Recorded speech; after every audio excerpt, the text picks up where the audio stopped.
નમસ્કાર, હું ચિરાગ 10 સુધીમાં આપનું સ્વાગત છે। મોદી સરકારે લીધા છે પાકિસ્તાન વિરોધી સૌથી મોટા નિર્ણય। પાકિસ્તાન હવે તરસે મરવાનું છે। જી હા, આજે મળેલી બેઠકમાં પાકિસ્તાન વિરોધી અનેક મોટા નિર્ણય લેવાયા છે। સીસીએસની આજે બેઠક મળી હતી, જેમાં 48 કલાકમાં પાકિસ્તાની નાગરિકોને ભારત દેશ છોડવાનો આદેશ આપી દેવાયો છે। આ ઉપરાંત અટારી વાઘા બોર્ડર ચેકપોસ્ટ બંધ કરવામાં આવી દીધી છે। पहलगाम आतंकवादी हुमला में पाकिस्तान नो ज हाथ है, आ स्पष्टपणे मानवू है भारत सरकार पाकिस्तानी राजद्वारीओ ने पण परत मोकली देवाशे। तो अनेक मोटा कड़क निर्णय भारत सरकारे लीधा है पाकिस्तान विरुद्ध में। आपने कही दिए कि पहलगाम आतंकवादी हुमला में पाकिस्तान नो ज हाथ है, आ कहवू है एमईए पाकिस्तानी राजद्वारीओ ने परत मोकली देवाशे। आतंकवादी हुमला में 26 निर्दोष नागरिकों मौत थया हता। भारते पाकिस्तानीओना वीजा पण तात्कालिक असरथी केन्सल कर्या छे। त्रणेय सेनानी પાંખને એલર્ટ રાખવાની સૂચના આપી દેવાઈ છે।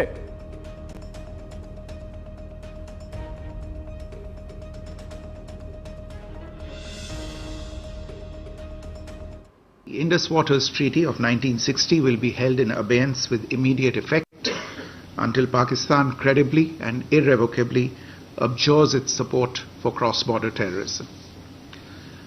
2. The integrated checkpost Atari will be closed with immediate effect.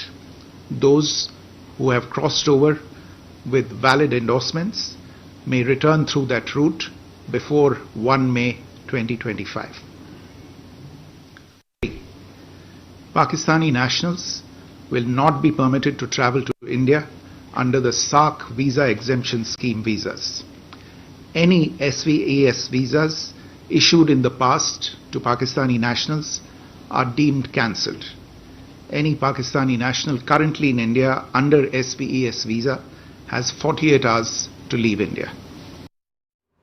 तो भारते લીધેલા મોટા નિર્ણયની વાત કરીશું। સૌથી પહેલા વાત કરીશું કેવી રીતે કારતા સામે ભારતે કરી છે આ મોટી કાર્યવાહી।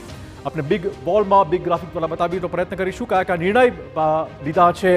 तो આપણે કહી દઈએ કે પાકિસ્તાન વિરુદ્ધ અનેક મોટા નિર્ણય લેવામાં આવ્યા છે। આજની સીસીએસની બેઠકમાંથી આ મહત્વપૂર્ણ નિર્ણય સામે આવ્યા છે। તાત્કાલિક ધોરણે પાકિસ્તાનમાં ભારતીય દૂતાવાસ બંધ કરી દેવાયું છે। આ સૌથી મોટો નિર્ણય। પાકિસ્તાનમાં ભારતીય દૂતાવાસ બંધ કરાયું છે। આ ઉપરાંત કારતા સામે મોદી સરકારે લીધા છે કડક એક્શન।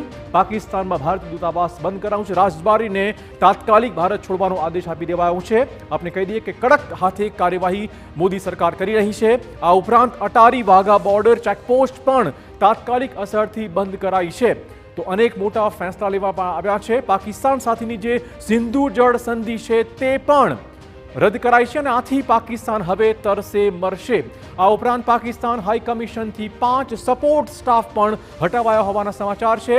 ભારતમાં પાકિસ્તાની હાઈ કમિશન બંધ કરવાનો આદેશ આપી દેવાયો છે। 48 કલાકમાં પાકિસ્તાનીઓને ભારત છોડવાનો એક મોટો આદેશ આપી દેવાયો છે। પાકિસ્તાની વિઝા કેન્સલ કરાયા છે। ભારતની ત્રણેય સેનાઓને હાલમાં એલર્ટ મોડ પર મૂકી દેવાઈ છે।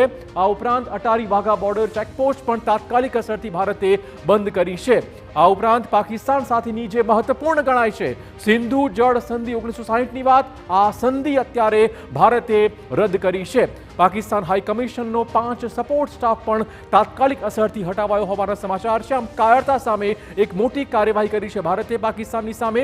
ભારતમાં પાકિસ્તાની હાઈ કમિશન બંધ કરવાનો આદેશ ચોક્કસ લેવાયો છે। તો આ આજની બેઠકમાં અનેક મોટા ફેસલા ભારતે પાકિસ્તાન વિરુદ્ધ કર્યા છે। જે પહેલગામમાં હુમલો કરાયો હતો તેના વળતા ઘા સ્વરૂપે પાકિસ્તાન સામે ભારત સરકારે લીધા છે અનેક કડક નિર્ણયો।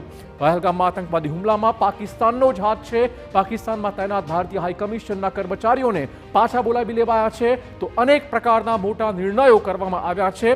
પાકિસ્તાનમાં તૈનાત ભારતીય હાઈ કમિશનના કર્મચારીઓને તાત્કાલિક અસરથી પરત બોલાવી લેવાયા છે। તો પાકિસ્તાન હવે તરસે મરશે કેમ કે સિંધુ જળ સંધિ જ ભારતે કેન્સલ કરી છે, જેની ખૂબ મોટી અસર પાકિસ્તાન પર પડવાની છે। ભારત અને પાકિસ્તાને 1960માં કરાર કર્યા હતા। 6 નદીઓ પર થયો હતો સિંધુ જળ કરાર। આ કરાર પ્રમાણે 80% પાણીનો જથ્થો પાકિસ્તાનને મળે છે, 20% પાણી ભારતના હિસ્સામાં આવતું હતું। વિશ્વ બેંકે કરાર પર બંને દેશો વચ્ચેની મધ્યસ્થી કરી હતી। સિંધુ ખીણની નદીઓના પાણીની બંને વચ્ચેના દેશો વચ્ચે વહેંચણી કરવામાં આવી હતી। ब्यास, रावी, सतलुज नदीનું પાણી ભારતના હિસ્સામાં આવે છે। સિંધુ ચિનાબ જેલમ નદીનું પાણી પાકિસ્તાનના હિસ્સામાં જતું હતું. 36 લાખ એકર ફૂટ પાણી પશ્ચિમની નદીથી ભારત લઈ શકે છે. તો આ કરાર તાત્કાલિક અસરથી ભારતે હવે કેન્સલ કર્યો છે.